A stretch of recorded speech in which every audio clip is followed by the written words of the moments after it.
Dalla capitale è arrivato l'ok, ma anche la condivisione, l'impegno e il supporto. L'esperienza agrigentina del turismo esperienziale diventa modello della CNA nazionale, una formula che farà parte a pieno titolo del progetto turismo lanciato dalla Confederazione in occasione del primo incontro che si è tenuto a Roma, dove ha partecipato una delegazione della CNA Agrigento guidata dal segretario provinciale Piero Giglione.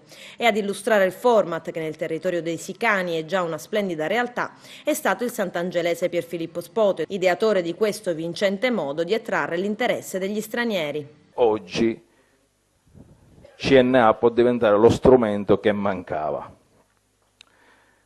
È ovvio, è inutile che ve lo racconto, che qui la politica pensa ad altro e quindi figuriamoci se dà retta a un piccolo imprenditore di un paese di 1000 anime per dirgli che io ho bisogno di mettere a regime questa cosa, io ho bisogno di mettere a regime che il caseificio sia autorizzato a farmi entrare dentro con l'ospite, che si creino dei progetti dove si possa autorizzare, quindi creare un angolo apposito per far sì che l'americano venga a mescolare il latte e quindi a creare la ricotta assieme al postore. Quindi perché oggi questa giornata mi sono reso conto che è veramente importante? Perché CNA forse oggi è l'unico appiglio che ci è rimasto per poter interloquire con chi deve già a monte progettare, già a monte pensare ai bandi, già a monte spiegare che cos'è un PSR e quant'altro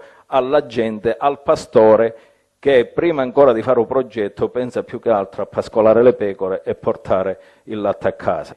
Quindi penso che oggi CNA non solo può essere il regista di tutta questa situazione, ma può essere anche colui che la promuove.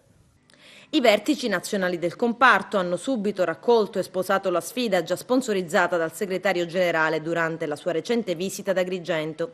Sergio Silvestrini, presente all'incontro, ha ribadito che il turismo in tutte le sue forme è una cosa che appartiene alla CNA e ai turisti, bisogna trarli con l'emozione, con il senso della relazione. Essere considerati un modello a livello nazionale, ha affermato il segretario provinciale della CNA Agrigento Piero Giglione, non può che inorgoglirci ma anche responsabilizzarci ulteriormente. Da Roma ben presto arriveranno le coordinate su come muoverci, ma noi nelle more vogliamo far sentire la nostra vicinanza all'intera filiera, promuovendo degli incontri direttamente nelle aziende, attivando uno sportello sia nella sede provinciale di Agrigento che nelle strutture periferiche, ha puntualizzato Giglione, per concretizzare il nostro fattivo impegno a favore della categoria. E alla riunione romana ha dato un significativo contributo anche il presidente regionale del comparto turismo e commercio CNA Sicilia, il canicattinese Francesco Di Natale. Nel suo intervento ha posto l'accento su un concetto affermatosi nell'era della globalizzazione. Oggi i loro interventi hanno invertito questo modo di fare turismo e di fare marketing del territorio. Oggi dobbiamo dire think local, do global. Pensa locale e agisci globale.